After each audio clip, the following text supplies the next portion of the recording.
السلام علیکم میری پیاری بہنوں، میں آج اپنی بہنوں سے مخاطب ہونا چاہتی ہوں اور میں آپ لوگوں سے اپیل کرنا چاہتی ہوں کہ آپ لوگ اپنے بھائیوں کے ساتھ کھڑی ہو جائے اور MIM کو مضبوط کرنے میں شانہ بشانہ اپنے بھائیوں کے ساتھ کھڑی رہیں، کیونکہ یہ وقت آ گیا ہے جب بہنوں کو بھائیوں کے اور باپ کے ساتھ کھڑے رہ کر آواز اٹھانی ہوگی، کیونکہ ہمارا حق مارا جا رہا ہے۔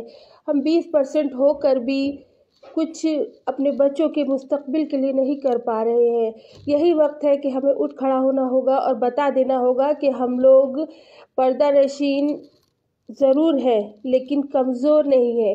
ہم اپنے بھائی بہنوں کے ساتھ، ہم اپنی باپ کے ساتھ، ہم اپنے مردوں کے ساتھ کھڑے رہ سکتے ہیں مضبوطی سے اور آواز اٹھا سکتے ہیں۔ کوئی ہمارا حق نہیں مار سکتا اور کوئی ہمارے ساتھ زیادتی نہیں کر سکتا، اور ہم کمزور نہیں ہیں۔ ہمیں کسی کی مدد کی بھی ضرورت نہیں ہے کہ کوئی آ کر ہمیں ٹرپل طلاق پہ مدد کرے، کوئی آ کر ہمیں میرج ایج پر مدد کرے۔ نہیں، ہمیں ضرورت نہیں ہے۔ ہم جانتے ہیں کہ ہمیں صحیح کیا ہے اور غلط کیا ہے۔ انشاءاللہ ہم اپنے باپ، بھائی اور اپنے مردوں کو غلط اور نیچا ثابت نہیں ہونے دیں گے اور ہم ان کے ساتھ کھڑے رہیں گے۔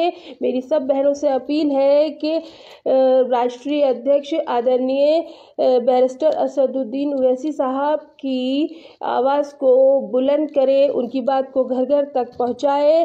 آدرنیے پردیش ادھیکش شوکت علی صاحب کی جو اتنی ان کی محنت ہے سالوں کی، انہوں نے MIM کو کھڑا کرنے کے لیے پردیش میں جو 0 سے شروع کر کے یہاں 100 تک لائے ہیں، آج اسے ہمیں آگے لے جانے میں ان کے ہاتھ بٹانے ہیں اور ان کے ساتھ کھڑا رہنا ہے اور یہ بتا دینا ہے کہ ان کی بہنیں، ان کی مائیں، ان کی بیٹیاں کمزور نہیں ہیں، ان کے ساتھ کھڑی رہ سکتی ہے شانہ بہ شانہ۔